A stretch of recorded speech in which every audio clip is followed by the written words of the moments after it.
Okay, so that's starting. All right, so welcome everyone. Here's my plan for tonight. I'm going to try to do a couple different things. One, I'm going to try to finish us up tonight, is my plan. And I'm also going to try to approach the teaching a little bit differently, so I'll move quicker. My hope is that we won't get totally bogged down in all of the details, but we can give a little higher view of the message. So I think that will be helpful. And then if you want to go back home, hey, there's Warren. Hey guys, I've got, we'll get you some handouts here when you come up here. You want handouts too, John? Thank you, sir. So my intent is to take us through this a little bit quicker tonight, and that will leave some space for questions too. We've been in this so much. Here's the thing I would tell you. Anytime you read something and there's a number involved, or there's a place involved, or it's a weird image or vision, it is most likely a reference to something in the Hebrew Bible. It's almost guaranteed to be that. There's another story that was told that way, other language that was used that was very similar in the Hebrew Bible that the author of Revelation is playing off of. So we're going to see, we see a ton of that. We already have seen a ton of that. We're going to see more of that tonight. So my intent is we've got chapters 17 through 20, which I'm kind of grouping as a section, and then we've got 21 and 22 that bring it all home. So on your handouts, I have, I want to read, or have someone read this for us. It's Jeremiah 51, 1 through 10. So I don't know if anybody can turn to their Bibles and get that open. Jeremiah 51, 1 through 10. John, look like you're getting it? Maybe someone's racing you. Yeah, if anybody gets to it, raise your hand and we can have you read it. But Revelation 17 through 20, it describes the fall of Babylon, but the most recent manifestation of Babylon, which is really the Roman Empire. That's what it's kind of describing. And we'll read that in great detail in these chapters. So we're going to do Jeremiah 51, 1 through 10. Mm-hmm. This is just a little primer for us because you're going to, like, some of the language that's in this book shows up again in Revelation. And you can play this game all day long, but it's going to sound familiar based on what we're reading in Revelation. Okay. Who has that? Who wants to read? Anyone? Delana? Yeah? Okay. Here we are.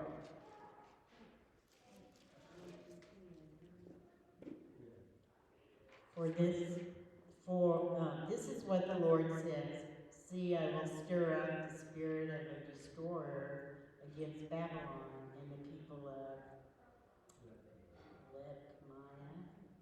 I will send foreigners to Babylon to winnow her and devastate her land. They will oppose her on every side in the day of her disaster. Let not the archer string his bow, nor let him put on his armor. Do not spare her young men, completely destroy her army. They will fall down slain in Babylon, fatally wounded in her streets.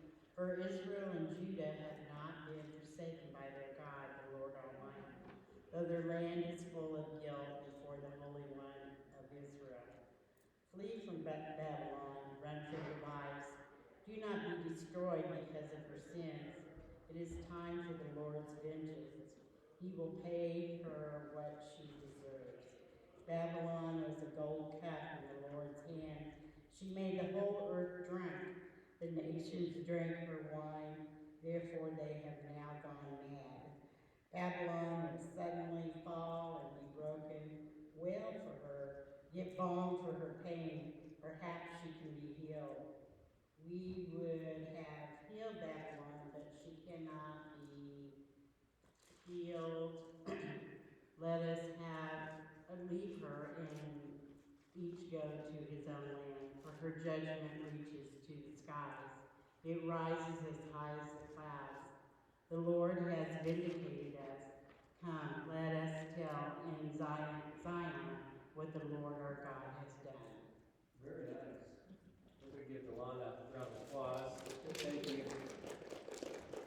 Here's my question about that passage. I got to make sure this is still recording. Did that sound familiar based on some of the things that you read? What did you notice in that passage that you could maybe relate back to some of the stuff in Revelation? Or it just sounds familiar. Maybe you can't relate it directly, but what sounded familiar? Go ahead. Destruction of Babylon. Destruction of Babylon. How the others have turned against her and refused to contact her. How can Yes, there's the drunkenness, and that is an image later. It's in 19, I think. The harlot riding the beast, and she's got her cup.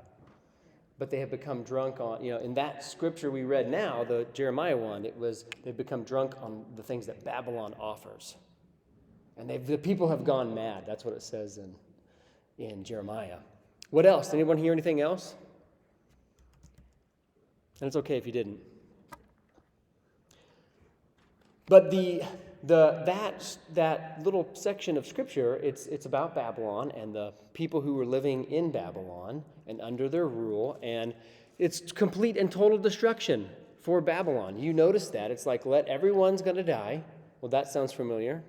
When we read Revelation, yes, unfortunately. And it also talks about, in that last verse, verse 10, it talks about how the people will be vindicated. This is very similar structure and language. So that's what's playing out in Revelation as well, is that it's just in a different time period. So I think that will help us as we read through or go through some of these chapters. The other thing that I can tell you is, if you go back and read like Daniel 7, you might see some things. That's something that we've referenced a few times throughout class, is Daniel 7. I think there's another one I'll reference later tonight. I think it's in Ezekiel, some stuff in Ezekiel. You're going to see some of some of the imagery that's used in Revelation that's used in all these books. So that's why the author's using it again, because it makes sense. It's familiar to them. But I thought Jeremiah 51 would be great to read because it illustrates that point. So Revelation 17, we're going to start there. It's about a prostitute and the beast, or it's about seeing the prostitute and the beast for what they really are, the idolatrous and powerful empire. So verses 1 through 6. So I said that wrong, didn't I? 16 or chapter 17, the prostitute shows up. That's right. Okay. So in verses 1 through 6, you have this prostitute, and she represents these great evils of the world and all of the idolatry that is happening. And so the prostitute is riding the beast. Remember, the beast is the empire and the kings around the empire. That's kind of what it represents. But she has the name Babylon written on her forehead. So, of course, Babylon represents any empire. We've been talking about this a lot. Any empire that puts its faith in wealth and military might before God. In other words, it puts its faith in its own power. We don't need to rely on God. Why would we need to do that? We've got all the stuff we could ever want. That's Babylon. And the empire always demands allegiance from its people, which is why worship of the empire is always idolatrous, because you have to give your allegiance to the empire before God. That's what the empire demands. So you have this metaphor again of prostitution or harlotry, which is a metaphor for the idolatrous relationship where people sell their values for participation with the empire. Right? I'm going to give away what I believe in, my faith, so that I can worship and participate in the empire. And you can think about how we do that in small ways, in big ways. I think we even mentioned some of this stuff, how we might participate in the empire last time we met. But it could be things as small as like, okay, we talked about where we buy things from, right? Like how we source our stuff. Coffee, I think, came up. Our garments, right? So if I can go buy a cheap garment, but it was made with labor that was produced, or it was unfair, they weren't paid a fair wage. Well, that's in a way me participating with the empire, and I get the advantage of, guess what? I get a cheaper shirt. Pretty cool for me, right? But in the broader scheme of things, there's people who are being hurt along the way. So I might give away a part of, like, a value of myself so I can participate with the empire. I might not say anything because, you know what, if I say something, I might lose my position. And if that happens, well then, you know, I don't want that to happen. That would be bad for me. So I won't do or say something because I want to make sure that I get to stay in my role. And I'm not just saying me specifically, but you could probably imagine how that could play out for someone. Yes? What's that? Politics. There you go. So then so that's the prostitute and the drunkenness. In those verses, there's lots of imagery. It talks about the many waters. That's a reference to the kingdom of Babylon. You have the kings of the earth. These would have been kings across the area who were aligned with Rome. You have the scarlet color red that's reflects the image of the dragon. The gold cup, just read about the gold cup and the drunkenness. So the gold cup is a reference to, what we read in Jeremiah. The name written on our head is Babylon, but what we realize is that it's also speaking to the new Babylon, which is Rome. So my question was, and there's a verse in here where it says that John was amazed at what he saw. Did you catch that in this section? It said John was amazed at what he saw.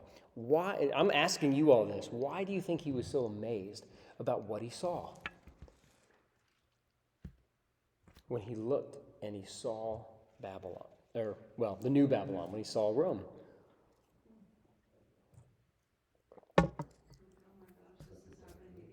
Oh, it's happening again? Okay. Other thoughts on this one? The angel was actually wondering why he was amazed. The angel's like, why are you so amazed? Because the angels this whole time is trying to be proving this point. They've been trying to tell him, like, we don't worship the empire, we worship God. Why are you so amazed? Well, look at all of the great nations. We do this all the time, don't we? What's the thing we have where we look at, it's the seven wonders of the world? And those are the pyramids, and weren't the gardens of Babylon? Yep. What were some other? Okay. Do you know some other? Delana, you said one? That's what I was saying. Okay. The gardens. Those are amazing, aren't they? Are they not? Those feats. Well, when you look at Rome, the wealth that they had and the might that they had and the kingdom that they had built, that would be pretty awe-inspiring. So that's what he saw. And he really was kind of infatuated with the majesty and the grandeur of that empire because they just had so much. So we could pull this forward to today, and you could say, we'll look at the nations of today. Look at what we can do with modern medicine, you know? I mean, some of the things we can do with medicine, it really is amazing. Look at some of the things that we can do with, look at our military now. You thought the military of Rome was powerful. Look at our military. We're flying planes, we don't even have people in them. That is really a lot of power that we're wielding. Did anyone see the movie Oppenheimer? Or you're familiar with the development of the atomic bomb? Like that story that we were able to make something as a human race so powerful is, you would probably look at that and say, oh man, this is really, this is amazing. So that's what he was seeing. And so it's really easy to become infatuated with the empire because there is so much that certain empires can do. So, but the angel, John, to your point, said, why were you so amazed with this? Because this whole story has been trying to point us back to God and away from the trappings of the empire or the worship of the empire. So what's the answer to the question? well, he was so amazed because of their power and their wealth. And Really realize what the real situation was? he didn't realize it. He looked at it and he was like, whoa, this is like, imagine, I remember going to a baseball stadium with a little kid for the first time. It wasn't one of my own kids, it was a kid that came with us. And we were it was the Arkansas Naturals. don't know if you've been there. This is a AA team, so it's a small little stadium.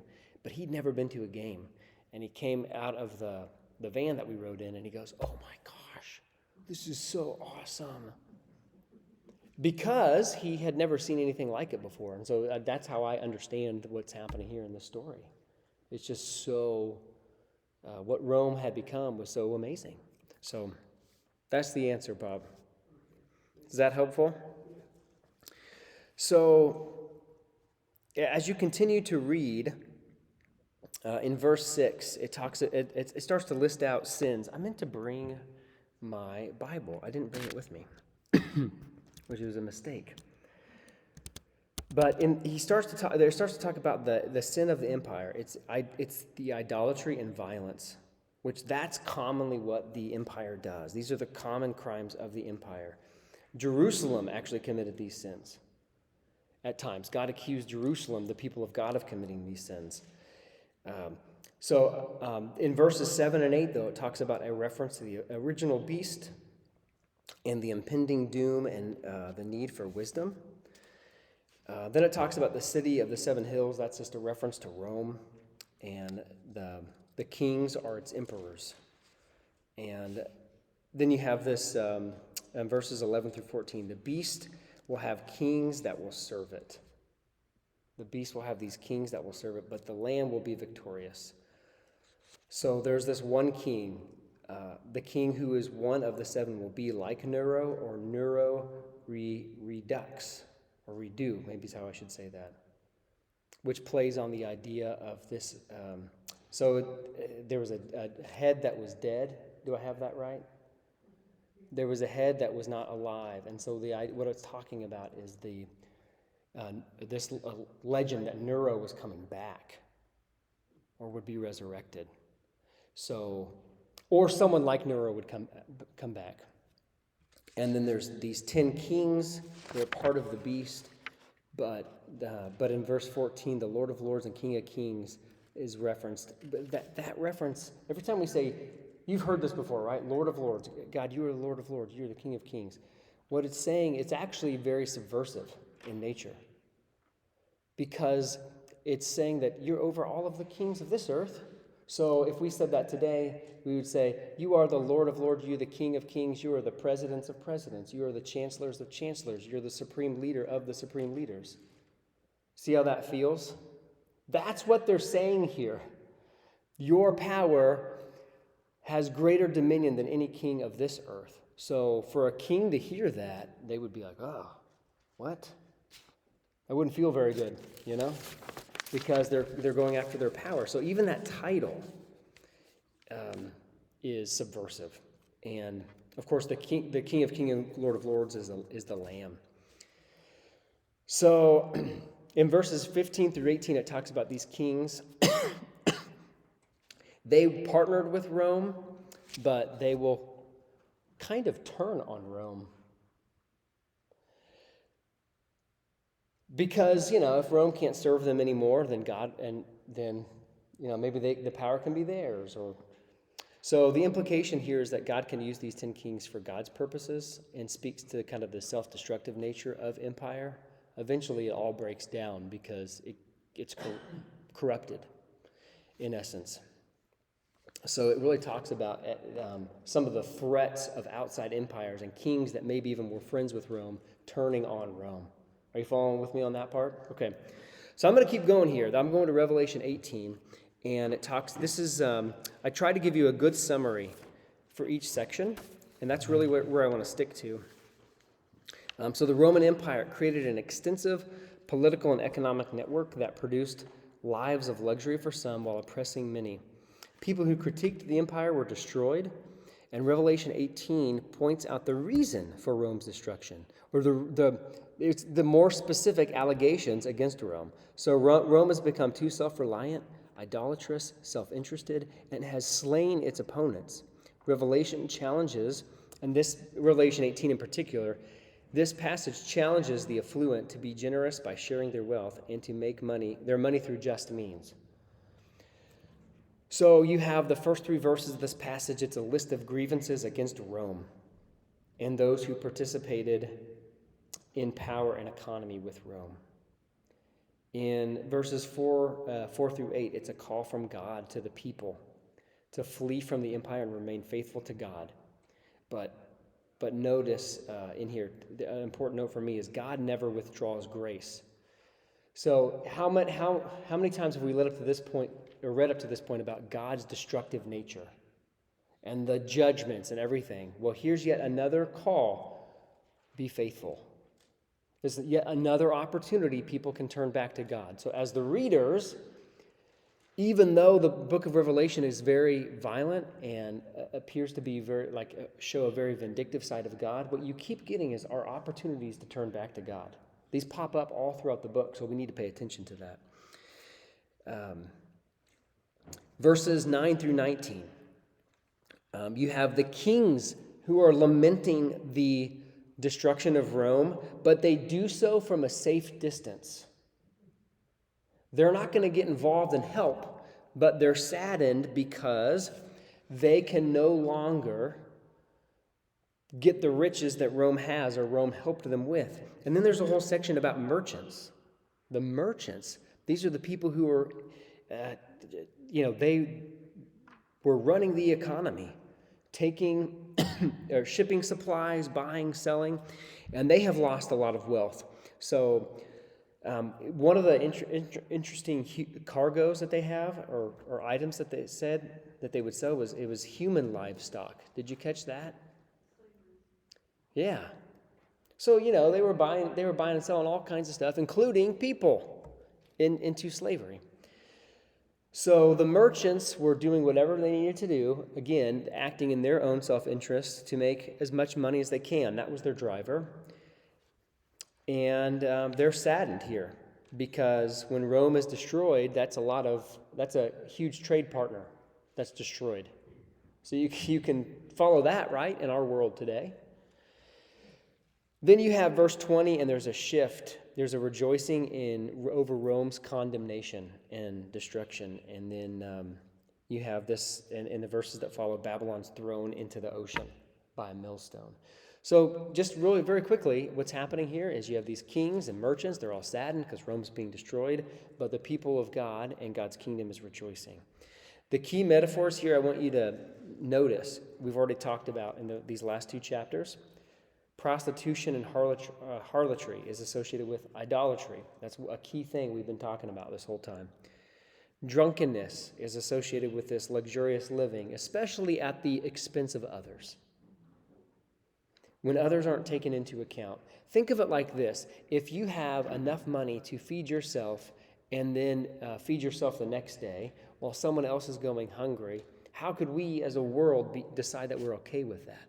But that's, what they had done. They were okay basically saying, hey, we'll keep as much as we can for ourselves.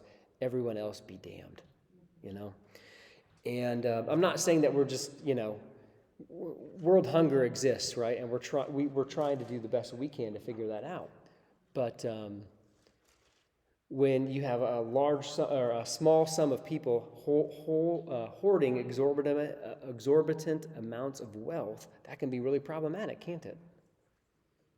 So, and then you have, and of course, the reason why these metaphors are so powerful is because, of course, we would all raise our hands if I asked, well, I assume we would. I shouldn't say that.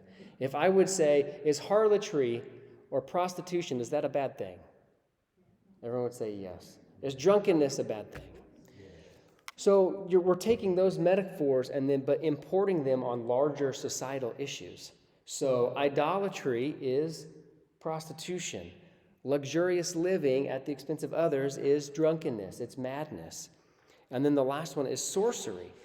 And the sorcery, they called the merchants sorcerers. I don't remember which verse it was. But they called the merchants sorcerers. So like participating with the economy or that economic exchange, they described as sorcery. Now, anytime you hear the word sorcery in the Bible, we could all agree, again, that's bad, right? So they're taking known sins and they were putting them here on what's happening in the world. So they're helping us to understand, okay, there's a problem with some of these things, and you need to be aware of that. And the sorcery of of economic exchange, it doesn't give us a lot of details, but I can imagine that. I worked for a corporation. Has anybody worked for a corporation before? There's one thing that rules the day, isn't it? The bottom line. And I worked in manufacturing, and one thing about manufacturing was really interesting is we had to buy parts to build the thing that we were making. And we had a whole another group off in another building, another location, and they purchased parts to help us make our thing. We were making cooling towers. That's what it was. Anyone know what that is? A cooling tower? Okay. So that's what we were manufacturing. Well, if they could find a cheaper part, they would go out and do that because, hey, it's better for everyone. Not realizing that, the supplier may not be as reliable, the quality may not be as good, they may not deliver in a timely fashion. There's so many things, that could happen. And so when the bottom line, or when the only measurable is money, I think that's highly problematic. And I think that's the sorcery that we can get trapped into or sucked into sometimes, is it's when it's only about the money and we're not caring about the larger society or how that affects people. Well, that's kind of like the sorcery that we get sucked into. So that's my little aside there. But you can see how they're using these metaphors to help us understand these things are bad. Yes? I think that's an interesting use of the language in Revelation. It's pretty cool. Then Revelation 19, I'm just going to read this summary again. It says, "Praise then breaks out in heaven for the reign of God, whose power is greater than any nation. The followers of God are exalted, and those who opposed God's way of life receive their judgment. Good triumphs over evil through Jesus' righteous judgment and sacrifice."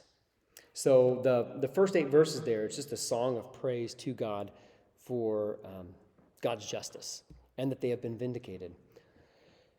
Then you have verses 9 and 10. It's this kind of a strange little interaction between this angel,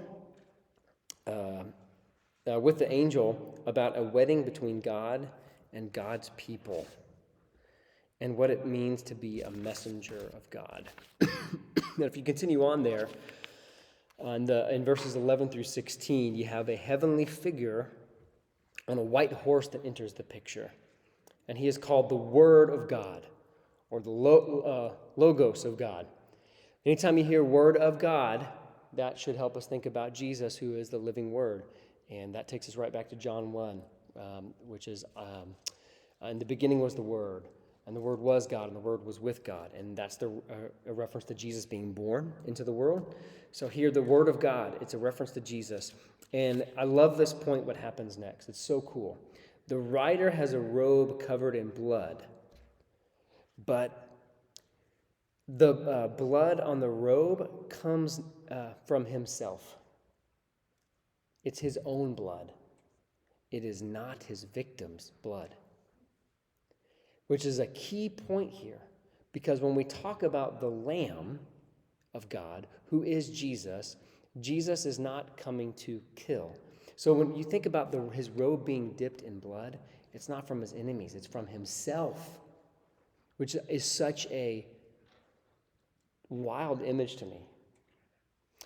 And he's got a weapon. His weapon is not an actual sword. His weapon is, anytime you hear the word or hear about a sword, it's the sword of his mouth. And so his weapon is righteous judgments. That is God's weapon, or Jesus' weapon in this case. So Jesus, unlike what we do as humans, Jesus wages a just war and dies for all, even the enemies of God. And Jesus will die for his enemies, but here's the what I would call maybe some good news in this passage. And we're going to talk more about this later. But the people will be held accountable for their evil. And that actually is meant to be an encouragement for the readers of this book. And then verses 17 through 21. Yeah, the rider's weapon is a sword. And and those judgments, the righteous judgments of Jesus, destroy the beast and the false prophet, which are the present evils of the world. Then at the end, you have this lake of fire, and the lake of fire totally consumes everything at the end. And so what it is it represents God's final judgment. So what we're starting to see now as Revelation is coming to a close is there's some finality occurring. The lake of fire says, okay, evil has, or these beasts, they've been burned up. They are no more. They will not return again. And then Revelation 20. So we have the beasts that come from the dragon. Now we have to deal with the actual dragon. And the dragon is conquered not once but twice. And that is a declarative statement that God will vanquish evil forever. And the point is that God's faithful, of this passage, is that of God's faithful followers are rewarded, and God will judge and condemn evil. So, The 1,000-year reference yes. obviously could not have been literal, because then it would have been about, 1100 AD, the beast be back unleashed again. Yes. Yes. So John's comment was the 1,000-year reference could not have been literal. Absolutely right. Because if you did the math on that, then we're already past it, actually. So the 1,000-year reference is, you have to think in hyperbole. 1,000 years is a long time. So that's what it's getting you to think about. But so it says, Satan is thrown once and for all into the abyss for 1,000 years. That's how it starts out, or the dragon. And then you have the martyrs. These are the faithful witnesses, remember. They're brought back to life and reign with the Messiah for 1,000 years. So this question I have on your paper, how are we to understand the 1,000-year period? Well, the first 1,000 years has to do with the rule of Christ. See, we are Easter people. We're getting ready to celebrate Easter here in not too long. We're about halfway through Lent. So if you gave something up, you're getting close. We are Easter people. That means Christ already reigns. That's the first 1,000 years. So we're living in that first 1,000 years now. So the return of Christ has to do with the second year period. Okay? So you've got these two periods here. The first is Jesus' resurrection, and the second is based on Jesus' return. So the other note I made on this is I said, do not get hung up in the mystery of all of it. This is the only place that I have found where the 1,000-year reference shows up. It's not in anywhere else. So I treat it just like what you said, John. It's not literal, it's hyperbolic, and it's helping us to understand that God has already done some work through Jesus on the cross and the resurrection, but there's still work to be done. That's simple. Are you tracking with me? So then when Satan does return for one last time, it says that Satan will return as Gog and Magog. This is a reference to these kind of surly characters in Ezekiel 38. So you can go read about them. Huh? Oh, yes, they were countries, but they were idolatrous kind of countries, very similar to Babylon. And yes. And they were totally destroyed, I think, if you go back and read Ezekiel 38, where there was judgment poured out upon them. Anyway, so, but this is my thing. I didn't go back and do all of those details because I don't think it's that important to get every little drop of blood squeezed out of this, if that makes sense. So please go back and do that work. I want you to go back and do some of that, but I want you to get the higher overarching picture of what's happening here.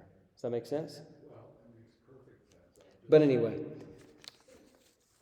Go back to where did you say? Where is this reference? Ezekiel? Ezekiel 38. Ezekiel 38.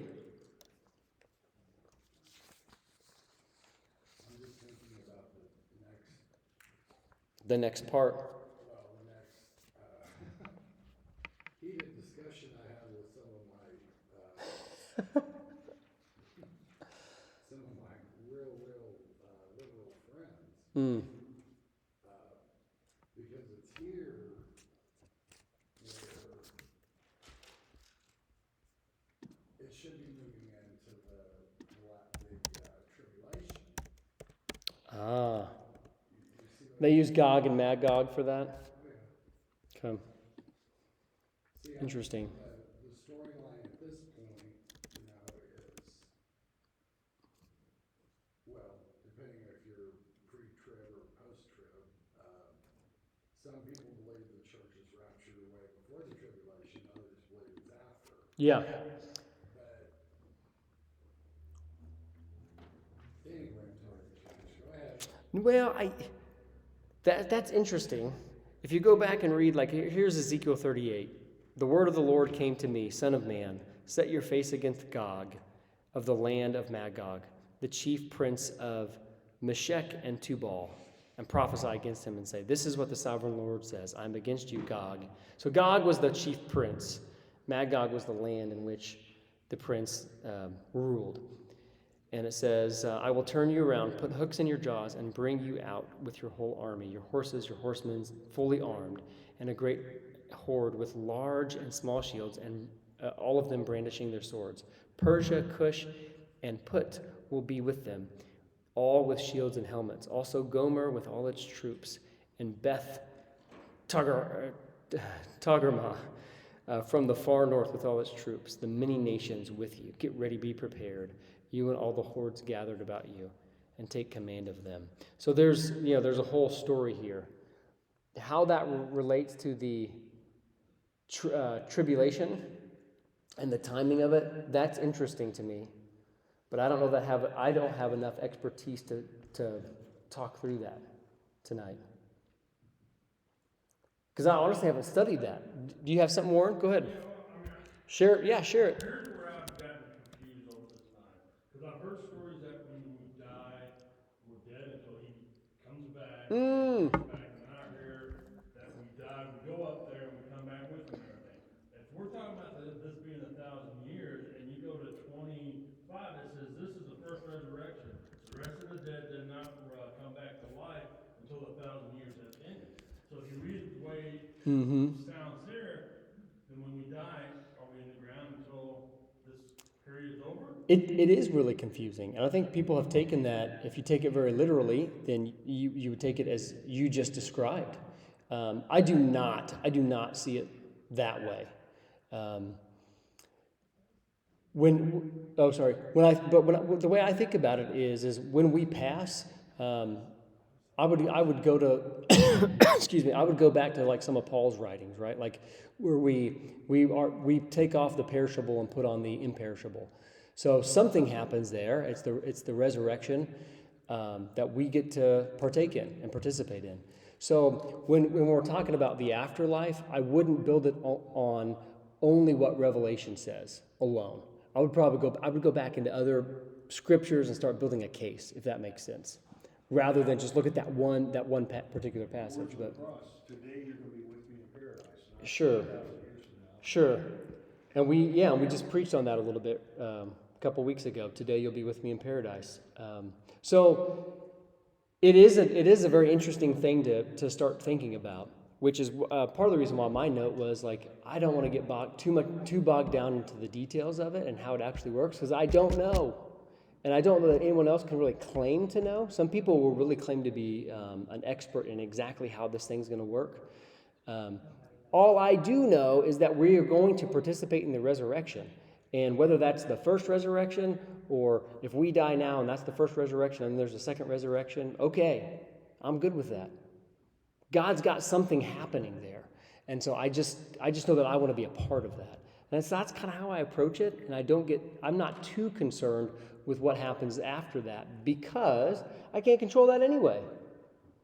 And when I go back to the main message of Revelation, the main point of Revelation, and it keeps saying this repeatedly, and you're probably tired of it at this point, but maintain a faithful witness. Don't turn your life over to the empire. If you turn your life over to the empire, you're going to miss out on the reward that God has for you. Don't get caught up in all of the good things that they have to offer you. Don't worship it. Don't get amazed by it. So that's how I kind of approach it.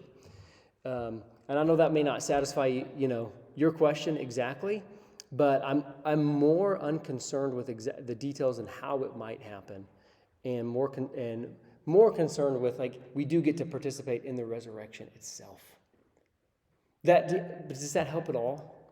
A little bit? I mean, it doesn't really answer your question, but I think people could read it both ways, and I would say, it doesn't really matter to me a whole lot which way we would read that, and I would be comfortable with that. So there's probably, if you studied it, that particular section really deeply, there's probably a specific reason why the author wrote it that way, or saw it that way, or was presented to the author in that way. But I don't know what that is. Bob? My way This is your way of understanding it? my way of making sense of time, Mm-hmm. is I wonder if the spiritual world is not subject to the dimension of time. Time applies to the earthly world, but not necessarily to the spiritual world. Yeah, so how we think about time. And in the spiritual world, it's very different than in our world. There is a concept of like, we live under chronological time, which is always moving forward. And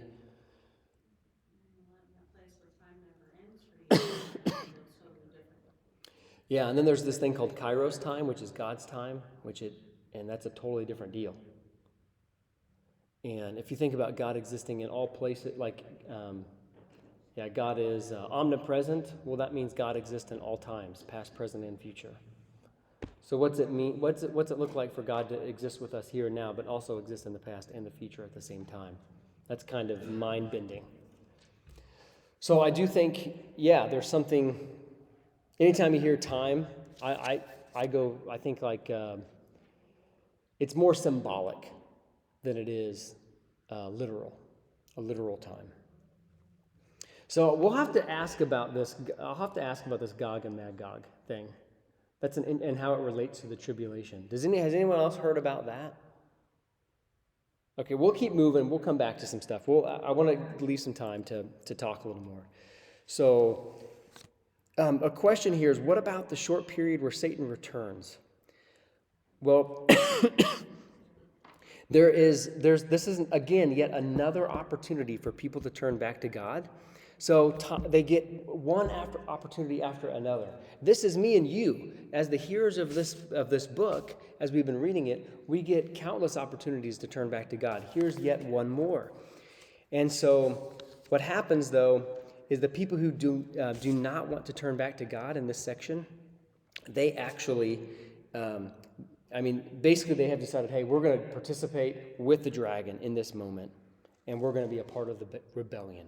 So you have this like building of all of these troops, basically. The beast, the devil, and then the false prophet, then they're all thrown into the lake of fire. Again, you see the lake of fire again. And those people who joined in at that moment, even though they had another chance to turn back, they joined in that final rebellion. And that they get what they wish for, separation from God and one another. So there's a tension here, I think. In this book, or this passage, it talks about the book of life. So I wrote this question. What tension exists between the book of life and God's grace? Well, the book of life itself, when you think about the concept of that, it really does, I believe it oversimplifies, or we can oversimplify God's grace. We can make it very transactional and not unconditional. That's the tension of the book of life here. So several weeks ago, like 3 weeks ago, I preached a sermon on forgive them, Father, they know not what they do. Remember that one? For those who were here. So when I preached that, that's like God forgiving people who murdered him and put him on the cross. It sounds pretty unconditional, straight from the mouth of Jesus. And yet here we say, well, there's lots of people doing bad things, and their names were blotted out from the book of life. Do you see the tension there? So that's what exists. So what we need to know, or what the book is trying to tell us, is that the faithful are given a reward. That's really important. And those who are not faithful, they are vanquished. And this book does a great job of trying to tell us, well, what is faithful living? In some ways, by telling us what it's not. Don't side with the empire, but follow Christ sacrificially and live sacrificially. So there's another passage, there's a parable in the book of Matthew. It's a parable of the sheep and the goats. You've heard this one before, where they say, Jesus describes these sheep, and he said, hey, you are the people, you gave me something to eat when I needed it. You gave me something to drink when I was thirsty. You clothed me. And they said, when did that happen? We didn't do that. And Jesus says, whatever you did for the least of these, you've done for me. And in that same parable, he talks about the goats, and the goats were separated from the sheep, and he says, well, you didn't feed me. You didn't give me something to eat. You didn't clothe me. And he said, well, Lord, when did we see you?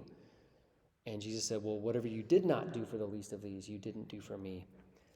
That's how I see, that's the lens through which I see the book of Revelation. When we're faithful to Christ, we are like sheep. We follow the shepherd. We're doing the works of the shepherd. So we're feeding and clothing and caring for people. And when we don't, we're kind of like goats. And we're like, no, we're turning away. We're not feeding. We're not caring for. And that, just like in that passage, or just like we read in Revelation, in that passage of Matthew, there's a separation that occurs. So what Revelation is really drilling home is this. Jesus is less concerned, or God is less concerned about our lip service, what it is that we believe. We can say that all we want, but what Jesus really cares about is, are we willing to follow in Jesus' footsteps? Are we willing to live in the way that Jesus lives? And if we don't, there can be really serious consequences. So the way we live, it can either be life-giving or it can be destructive. And Revelation is really drilling home this point. We have to be wise. I think it even uses that word in that section where it talks about the book of life. We have to be wise when we consider how it is that we are to live. So what I want to say is this, I don't want you to leave this class and be afraid of the vindictive nature of God. Like God is going to destroy you. I don't want that. I want Revelation to encourage you, because remember, this book was written to an audience of Christians who were living under extreme persecution at the hands of the Roman Empire. So what it was speaking to them is, it was speaking to them this message. Imagine, if you can, living under extreme persecution. It's harder for us because Christians here in our nation really aren't persecuted. But imagine if you were living under that, to hear a message that is telling you, be faithful, continue on, you're doing the right thing. Don't give over to the empire. They will get theirs in the end. See how encouraging that would be? That's what the book of Revelation is setting up. And so anyway, when we're thinking about like the book of life, what it's really helping us to understand is, be faithful, because there is a reward that awaits for you. Be encouraged. Take heart. Continue on. Don't give up now. Now, it's very extreme and hyperbolic in that message. So my understanding of this is that God is a God of grace, and unconditional grace. And God gives that to all freely. We just have to receive it. That's it. We just have to receive it. So the tension that exists here is you're trying to figure out, okay, how do we handle the grace of God? I will tell you, God's grace is unconditional and freely given.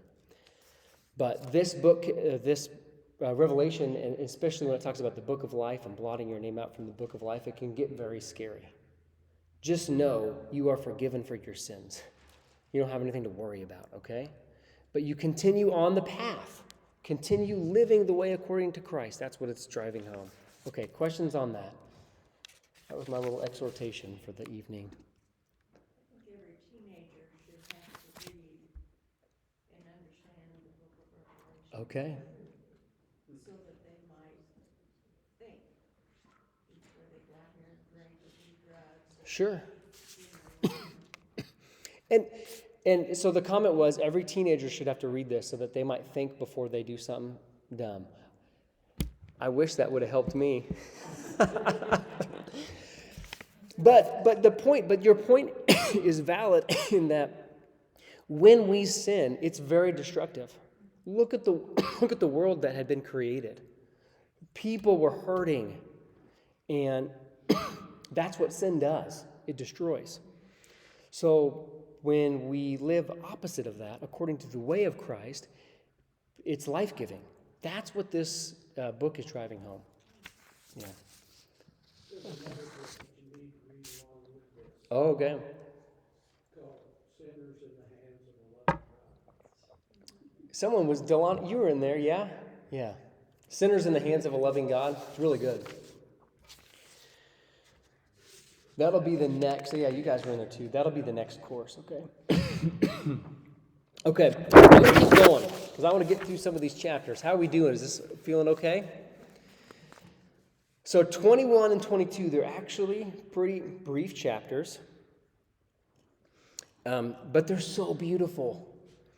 And this is my summary, my very quick summary of Revelation 21.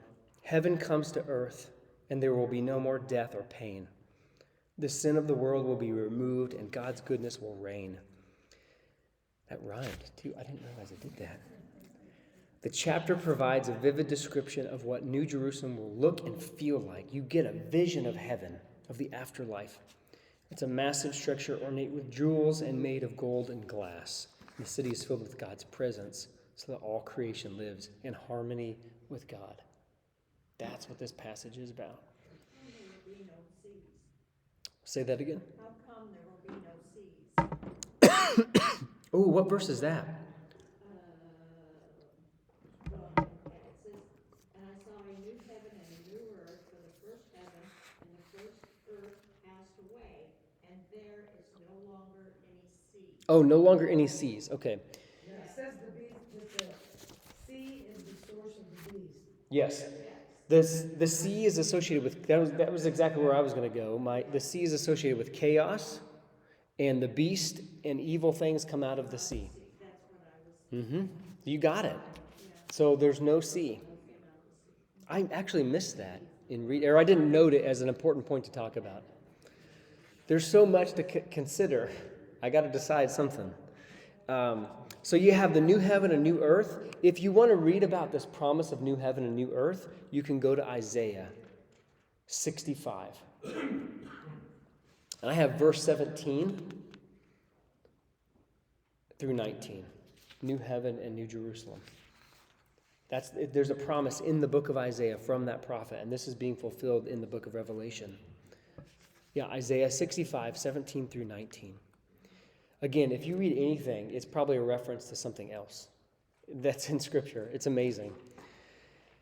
So then you have, in the 3rd and 4th verses, humanity enters into full communion and relationship with God. They are fully in relationship with God. And there's this declaration from God in the verses that follow, 5 through 8, about the reward that we will receive for being faithful to God.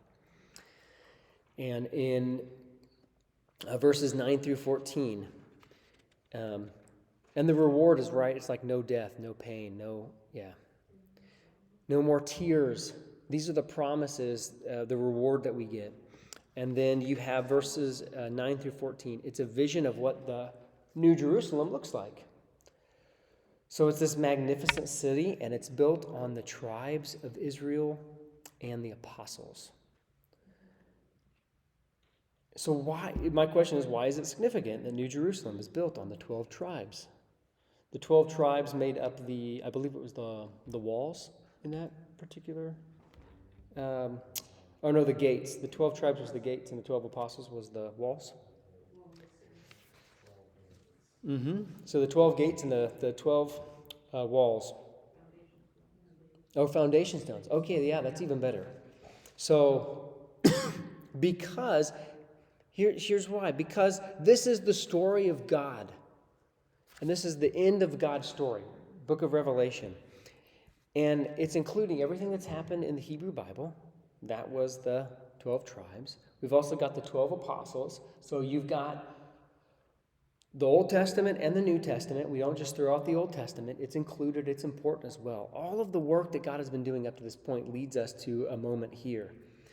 And it honors all of our past. And the foundation of our faith And New Jerusalem is built on the work of the 12 tribes and the 12 apostles. What's been proclaimed through the law and the prophets of the Old Testament, and what is proclaimed in the New Testament, Gospels. Okay. Then then it talks about the size of the city. It's a square measuring 12,000 stadia, which is like 1,400 miles. That's what Google told me. 1,500? There you go. I'm good with that. Again, these numbers are more they're symbolic. What it's communicating is it's huge. Imagine a square, a square that went 1,400 miles long. That was just one of the walls. So do 1,500 times 1,500, whatever that is, that many square feet. Or square miles. And the walls were 144,000 cubits high, which is, what's yours say? How high that is? 1,600 miles length and width, they're equal. They're equal, okay. They are equal, but it also says here, which are also angelic measurements. Angelic measurements. Okay, very nice. So it's a massive place. And my only reasoning for that would be, or understanding of that would be, it's huge. It can fit a ton of people. And it's unlike anything that we can imagine. And remember, we've been comparing the kingdom of God to Rome. How big was Rome and some of their structures? Well, they were minuscule compared to this. That's what it's telling us, is God's kingdom is more majestic than anything you could think of. It's got all these jewels and things that are associated with it. And then I love the last part. It says that there will be no darkness, but there'll be no need for a sun. And because God's light will be the light of the New Jerusalem city. Isn't that cool? So yeah, the question again, what does heaven look and feel like? It's massive. There's plenty of room. There's never been anything like it on earth before. That's the kingdom of God. Something you can't even begin to comprehend. Pretty cool. And then Revelation 22. It shows one final picture of New Jerusalem, which includes the river of life and the tree of life as a representation of the life-giving nature of God. Because the river flows from God, and then that's what fuels or nourishes the tree of life. And then the book concludes with an instruction to live out the teachings of Revelation with urgency, because Christ is returning soon. So you have the first several verses. There's the river of life. It's not contaminated, like we've read in some of these previous passages in Revelation, where the seas have been contaminated and things in the waters have died. It's flowing, and it flows from the throne of God, which means God is its source. And anytime you see a river, that's where a lot of life springs up. So God is the giver of life. And then you have in verses 2 through 5 a tree of life, or two trees that return. And you have to think about that like this is the restoration of the Garden of Eden. So when we were banished in the Garden of Eden at first, from the tree of life, when we were in full communion and connection with God, we were banished from the garden. Well, now here, guess what? The tree comes back, and we have been restored. It's a lovely image. And God will reign forever, and there will be no darkness. Verses 6 and 7, there's the final exhortation. This is where it kind of shifts from the angel or messenger of God to listen to the teachings of Revelation. And the angel says, they are trustworthy and true. And blessed are the ones who keep the words of the prophecy of this book. And it also talks about the imminent return of Christ, he says, I'm coming back soon. And then you have this closing message about the content of Revelation. It says, well, first the angel says, do not worship the angel, worship God. So we don't direct our worship to the wrong thing or incorrect thing. We have a message to share the words of Revelation with others rather than keeping it to ourselves. We're called to do that. And then there's a reward that will be given to us because God has the final say. God is the Alpha and the Omega, the beginning and the end, the first and the last. And then in 14 and 15, there's just a list of people who are blessed and cursed. It's very generic. I can't remember who what the words were, but You can read them in verses 14 and 15. And then Jesus comes, then in verse 16 and 17, it says that Jesus comes from the line of David and invites all of us to receive the water of life, which is salvation itself. You can drink from this water. Remember, Jesus talked about that when he was here on earth. He said, I'm the bread of life. And then he said, he told the woman, if you knew who I was, you would ask me for a drink. Because if you drink what I offer, the living water, you'll never be thirsty. And then we have a very stern warning in verses 18 and 19 to legitimize and give weight to the words that are written in Revelation. The author here is putting emphasis, his stamp on it. Don't change or do anything with this book. And it really says, that's really you got to pay attention here. And actually, it's similar to a warning that was written in Deuteronomy, chapter 4, verses 1 and 2. So that has been written before, if you want to look that up. Deuteronomy 4, 1 through 2. And then you have a call in response to live out the book of Revelation with a belief that God is coming soon, a final blessing that is, I put somewhat inclusive in nature, as it includes all the saints, but it does leave some people out. So one of the questions I wanted to answer is, well, why does it matter that Jesus will be returning soon? We have to remember, again, these are people in crisis, so they are longing for God to come save them. Have you ever had stuff so bad in your life, happen in your life, you said, Jesus, I wish you'd just come right now? Anyone said that? That's how they would have felt. So it would be encouraging for them to know, hey, Jesus' return is imminent. The difficulty for us reading this today, we have to name this, don't we? I mean, the book of Revelation, if we go back to the beginning of this class, was written around the year 100-ish. There's discrepancy on exactly when it was written. But we're 2,000 years later. Gee, I thought Jesus said in this book he was returning soon. Bob, I don't understand God's timing. So what does it mean? What does it mean by soon? Well, I think what it's telling us is we have to live our life with a sense of urgency. We can always put following God off or turning back to God. We can always delay that work. So, but if we really live in a way that we know Christ is coming soon, and by the way, our lives really on this earth, when you think about it, they are very short, right? It's just a little bit of time. So it almost is like we're going to meet Jesus soon anyway. So it's really imploring us to live as if Christ will return now, and our faith has some urgency with it.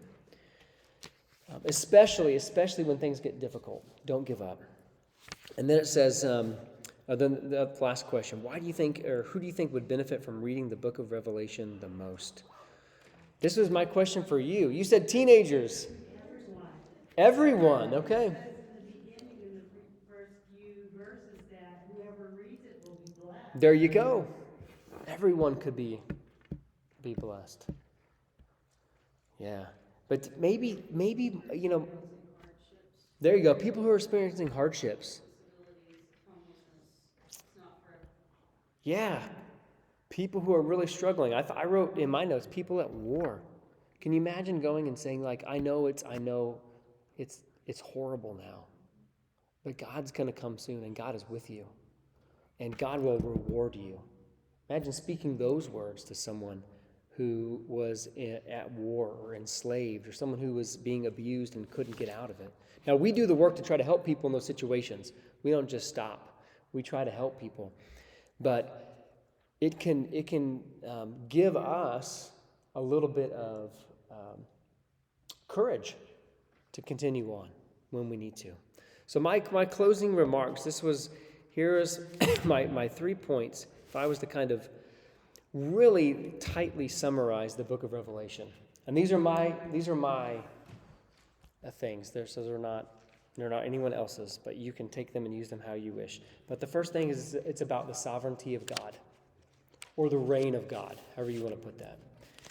And all throughout the book of Revelation, I think we can agree, it's helping us to understand God is in charge and in control.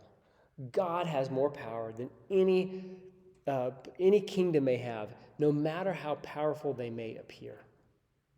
So it's about the sovereignty of God, and that should feel good for us, especially if we are living in times of distress and hardship and persecution and oppression. The second one is this: it's about the salvation of God.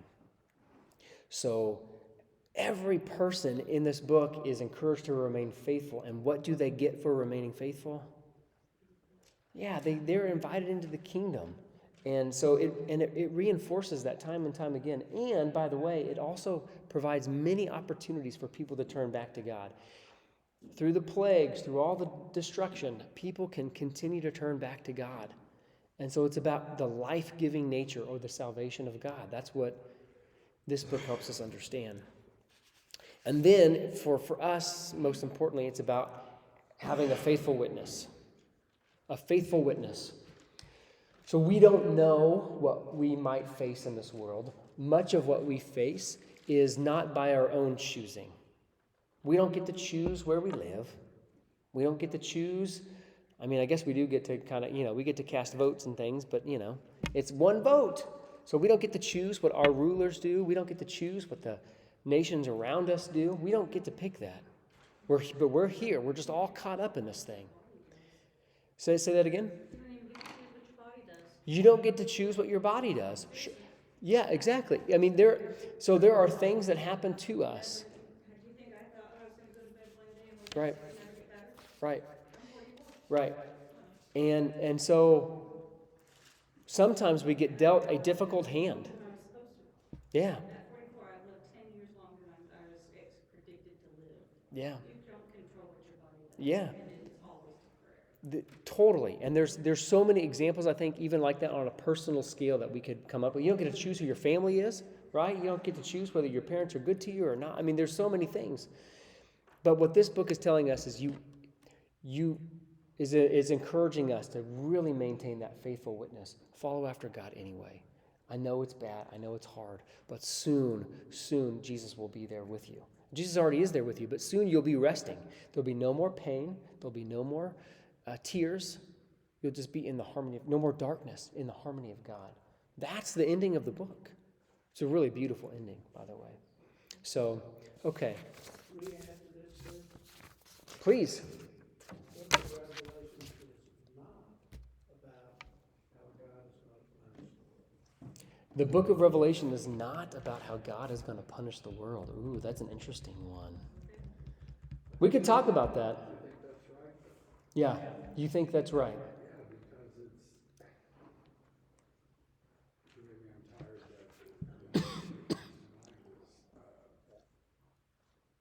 but propaganda. This is put out to the early church, Okay. maybe to encourage them, dang it. Oh boy, you got it going on too, Doug. Trying not to. Maybe to encourage. Do you want this? Maybe to scare them. Can y'all hear me? It's okay. I sound like Kermit. I sound like Kermit. Okay, keep going. You're doing great. That,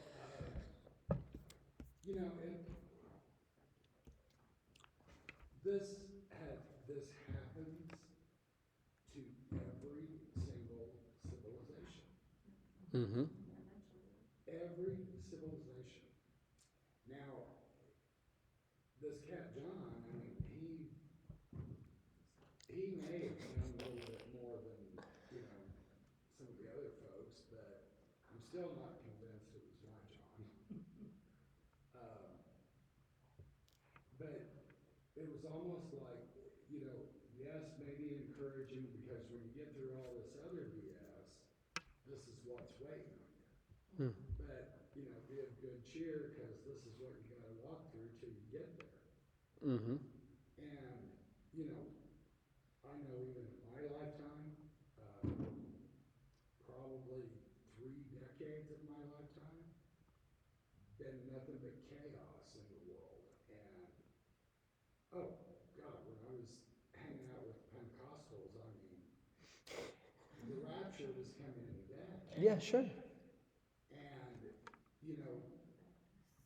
thank goodness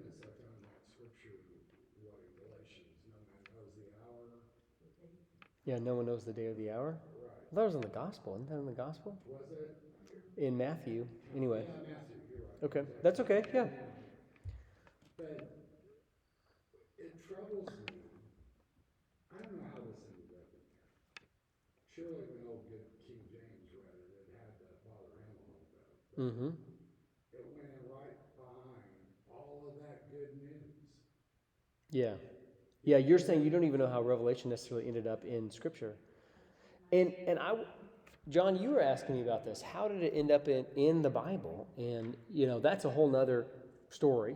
How did we decide what books go in the Bible? There's a Revelation of Peter as well, but it never made it in. Yeah, there's other books that didn't make it in. Well, at least the study Bible said that there some of the early versions of the canon didn't have it in it.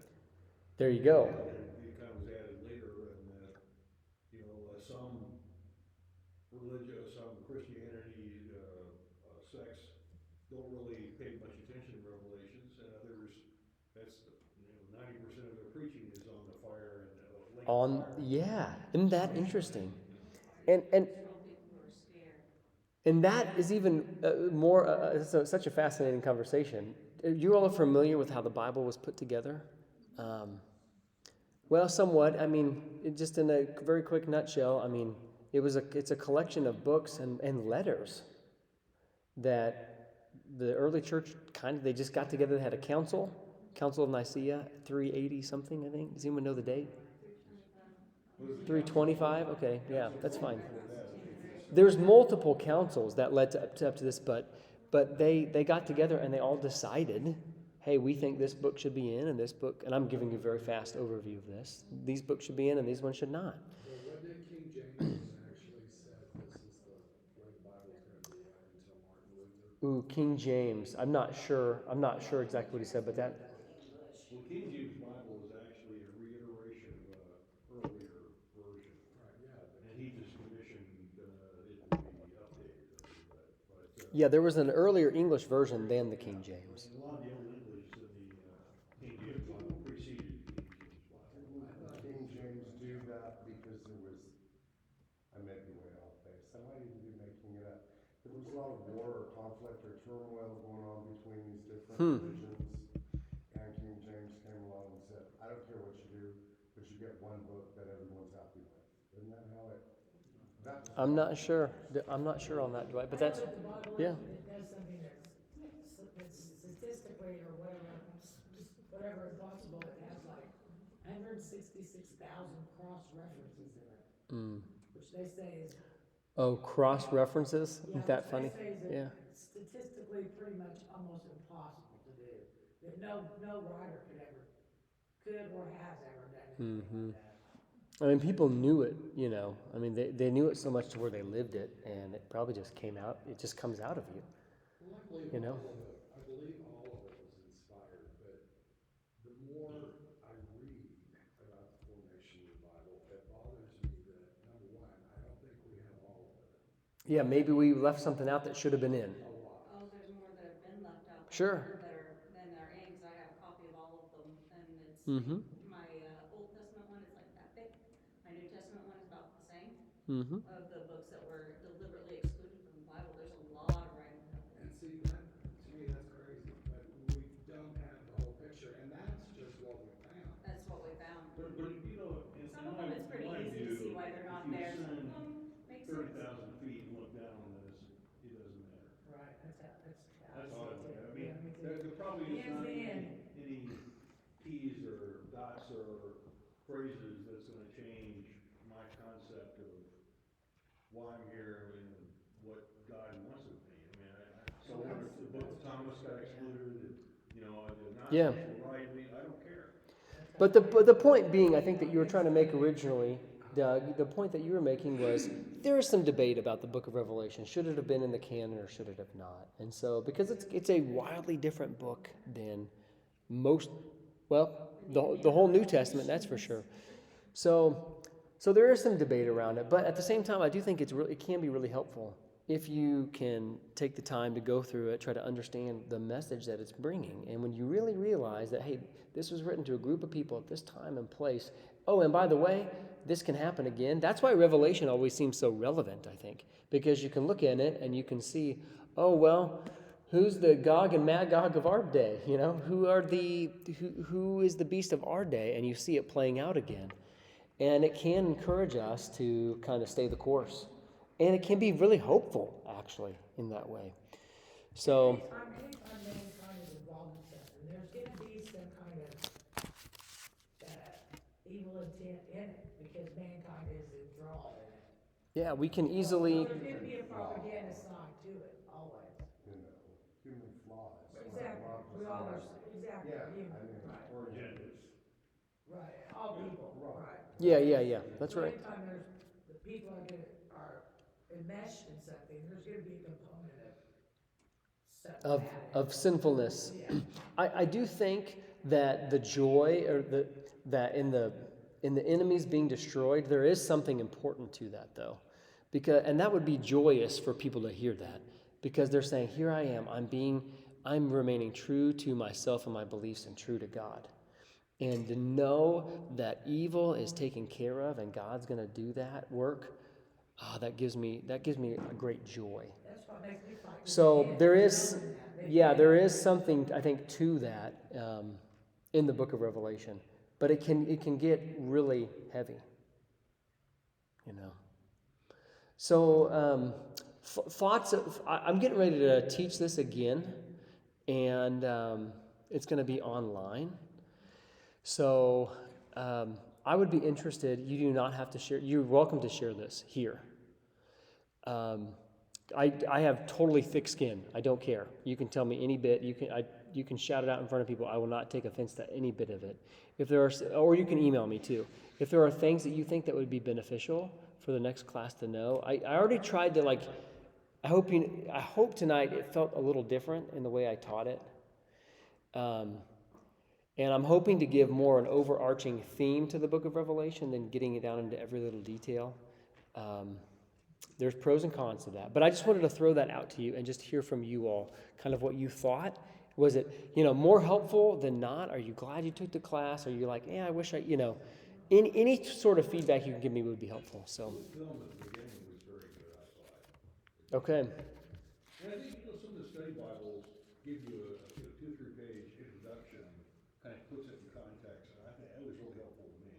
Oh, getting the study Bible. Just Yep. the preface to the book of Revelations, and at least in this one, was in Vicky's got a different version. So you read that one too? Yeah. Well, they give you some insight as to, who wrote this, when he wrote it, what was the context, what was Rome doing at the time. Yeah. So you really have a context in your mind when you're reading this. And I would recommend, John, to do that for every single book that you're going to read. Go, if you have a study Bible and it has a 2 or 3 page little help section giving your historical context, read those things. That is hugely beneficial. I usually read those before I read that. Yeah, me too. Perfect. Great. Keep doing that. Whatever you did differently tonight, I thought it was a lot more, A little more lively. but of course there wasn't quite as many people to that. Sure. Okay. Thank you. The really in-depth stuff Goes way over your head. Yeah. Okay. when you put light and airy and Yeah. better, better comprehend. Sure. Perfect. That's great. That's really helpful.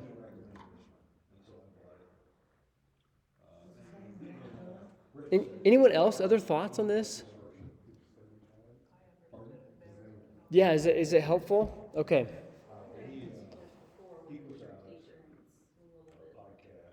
A lot of it, what we did once before was what a youth thing rather than help me understand this, and help me understand this was a whole lot better, because otherwise it develops a lot quicker. Oh, yeah. Well, and one of the ways I wanted to teach it is to say, I'm going to give you my perspective of it. It does not mean that there's not different perspectives. There are tons of different perspectives about the book of Revelation. But this is one of them. And I love the fact that, even when we read this Jeremiah passage today, it's just like the book of Revelation. It sounds just like it because the book of Revelation kind of borrows from some of that. So these are stories and these are prophetic voices that have been spoken into society for many years. Yeah, yeah. And here's the interesting thing about Revelation. John and I were talking about this too. It's just one quick note. When we look at the scriptural references in the book of Revelation, a lot of them come from the prophets. And if we don't really read the prophets a whole lot. So, a lot of us know like the stories of Genesis and Exodus and some of the other like fun Bible stories like the book of Jonah and things, but like the prophets, it's very similar to reading the book of Revelation. And if you get in there, there's some really weird, trippy stuff. The more you know the Old Testament, the more you understand. Totally. So when you read that stuff, then you also can understand, like go read Ezekiel. Go read just a little bit of that, and then you'll say, Revelation doesn't feel like it comes out of left field so much, because Ezekiel. A lot of supernatural stuff. Mm-hmm. Yeah. Especially the Old Testament. Yeah. Anyone else, though? Any other feedback for me? This has helped me deal with things that are deeply disturbing in our world. Okay, good. It has been an encouragement, Great. and I didn't expect that. That's awesome. I actually, going through this, feel the same way. So this is the first time I've ever taught this class, you all. So I have not taught it before. So you were my very first group. Of course, I've read it and studied it some, but like I had to do much more intensive work to get ready. So my hope is in the future I can be even better. Some of the questions that you all asked that I was not prepared to, fully prepared to answer. I hope I can get some greater insight on some of those things. Our society has lots of, end-time prophecy, left behind series, kinds of thinking about this book. Yeah. And, I think you've done a good job of setting that straight. Yeah, that's great. Quite scary. That's a fact. Yeah. Yeah. Damn. You know you're gonna look shorter on a computer. I look shorter? Oh, okay. You're funny. The camera adds, and apparently it lowers your height. Okay, anyone else? Thank you so much. And I will post this last video for the people who couldn't attend. And yeah, one last question though. Is there any class that you would like the church to offer? Is there anything that you're interested in? Because we're going to be doing something here in the fall again, is when we'll launch fall classes. And so I'd just like to hear from you all if you have any ideas. Some years ago, we did the Making Sense of the Bible book. I thought that class was great. That was Yep. great. That's a great. Making Sense of the Bible. Come. Something about the fact that belief in God and belief